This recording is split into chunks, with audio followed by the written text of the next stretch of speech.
5 روز 5 میکاپ از بازیگرای عشق ابدی. روز دوم چرا فکر میکنی ترانه انقدر خوبه که 3 تا پسر سرش نگاه کنن؟ ترانه که نگار نیست.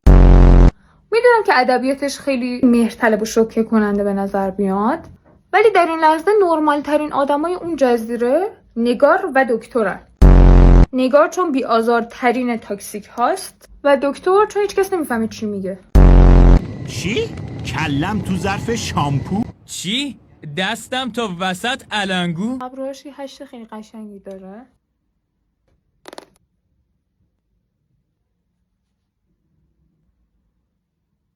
از اونجایی که ارتفاع پشت پلکمون با هم دیگه یکی نیست، نمیتونستم سایه شاینی و دقیقا روی کریس پلکم رها بکنم و دیگه میآوردم بالاتر تا سایه از اون فرم تمام سموکی خارج شه.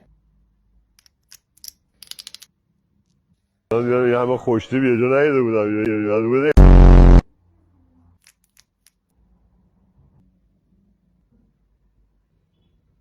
احمقا باید برقصن